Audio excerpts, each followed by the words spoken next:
High, আমি বিশ্বজিৎ। আপনারা দেখছেন বিশ্বজিৎ মাই কিচেন। আজকে আমি বানাচ্ছি নিরামিষি আলুর পরোটা। চলো দেখে নিই আজকের রেসিপিটা। এর জন্য আমি কিছু আলু আগে থেকে বয়েল করে নিয়েছি, আর নিয়েছি দুটো কাঁচা লঙ্কা আর দু টুকরো আদা। এটা আমরা থেতো করে নেব। আর নিয়েছি সামান্য কস্তুরি মেথি, এটাকে আমি একটু জল দিয়ে ভিজিয়ে নেব। ফার্স্ট আমি পরোটার আটার ডোটা বানিয়ে মাখিয়ে নিচ্ছি। আমি 2 কাপ আটা নিচ্ছি। আমি সামান্য নুন দিয়ে পাইল করে ডোটা লাগিয়ে নেব পরোটা।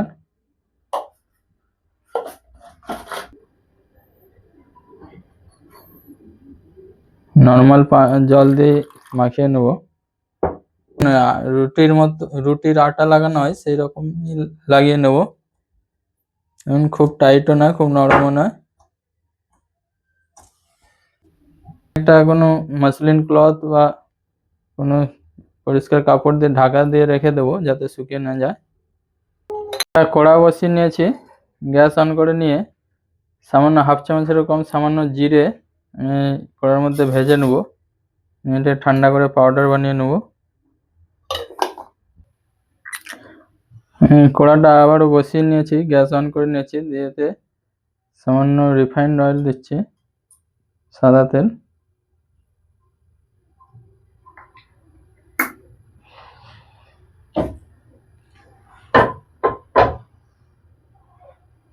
হালকা গরম হলে দিয়ে দিচ্ছি একদম সামান্য দেখুন জিরে। এই গ্যাসটা হালকা রাখবো, দিয়ে দিচ্ছি ওই আদা আর কাঁচা লঙ্কা থেতো করাটা।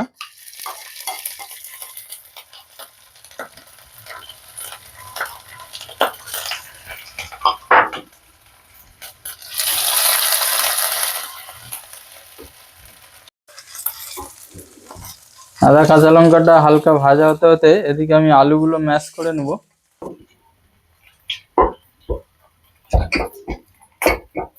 আলুগুলো ছাড়িয়ে নিয়েছি, নিয়ে ম্যাশ করে নিচ্ছি।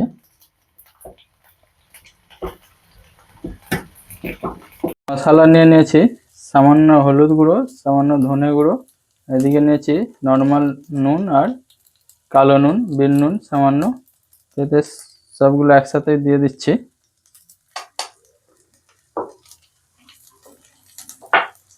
দিয়েই এটা কড়ার এক সাইডে দিয়ে দেবো যাতে জ্বলে না যায়।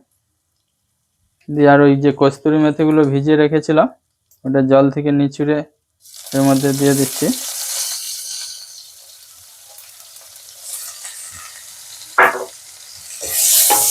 দিয়ে মশলাটা জাস্ট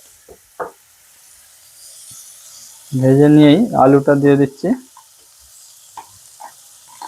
মশলা দেওয়ার পরে বেশি হিট রাখা যাবে না, গ্যাসটা একদম নর্মাল রাখতে হবে যাতে মশলাটা পুড়ে যাবে। দিয়ে আলুগুলো দিয়ে মিক্স করে নেব। আলুটা 1-2 মিনিট মিক্স করে নিয়েই দিয়ে দিচ্ছি ওই জিরে ভাজা যেটা ঠান্ডা করে গুঁড়ো করে নিয়েছিলাম ওটা দিয়ে দিচ্ছি। আর দিয়ে দিচ্ছি একটু লেবুর রস 2-4 ফোঁটা, দিলে টেস্টটা একটু ভালো হয়ে যাবে। খুব বেশি মশলা দিচ্ছি না, একদম নর্মাল, ছোট বড় সবাই খেতে পারবে। মশলাগুলো দিয়ে 1-2 মিনিট মিক্স করে নিই, গ্যাসটা বন্ধ করে দেবো। আমাদের আলু মশলাটা হয়ে গেছে পরোটার জন্য রেডি। আপনারা চাইলে এতে ধনেপাতা পুদিনা পাতাও চপ করে দিতে পারেন। আলু মশলাটা ঠান্ডা করে নিয়েছি আর এদিকে আটার লেচি কেটে নিয়েছি। তো এবার আলু মশলাগুলো ভরে নেব। প্রথমে এটাকে একটু বড় করে নেব।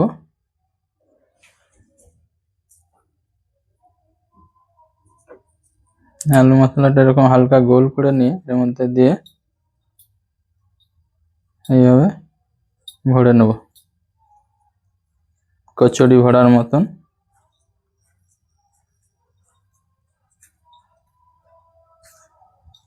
দিয়ে এইভাবে মুড়ে নেব।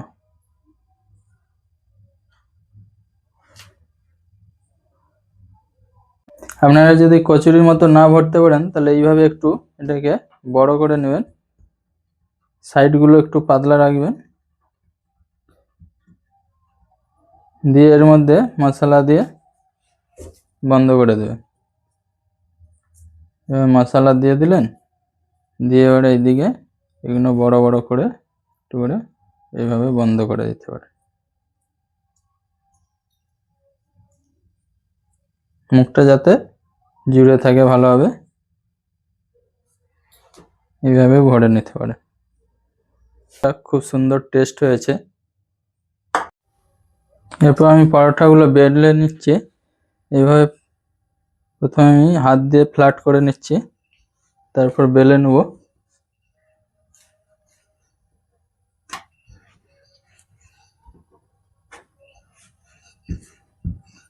সামান্য আটা লাগিয়ে বেলে নিচ্ছি।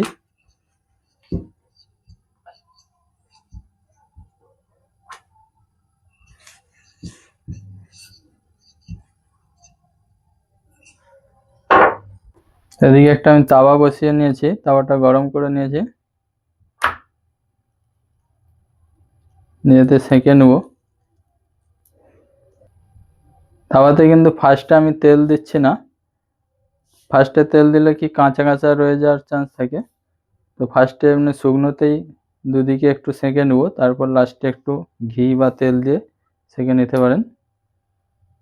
এবং হালকা হালকা যেরকম এদিকে ফুলে ফুলে আসছে ওই সময় এদিকে পাল্টে দিতে হবে।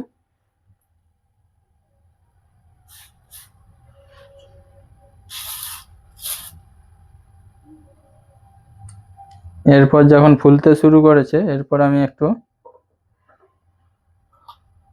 ঘি লাগিয়ে দিচ্ছি। আপনার চাই তেল বা ঘিতে যে কোনো বা বাটারেও সেঁকতে পারেন।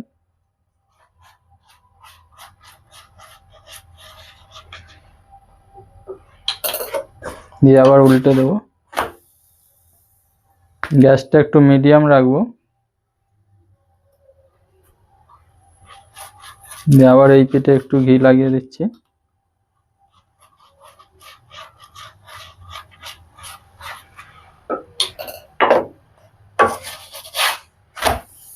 এইভাবে সেঁকে নেবো পরোটাগুলো।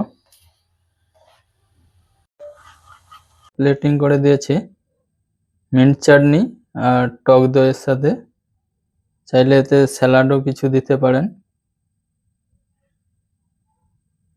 তো আমাদের এই আলু পরোটা রেডি।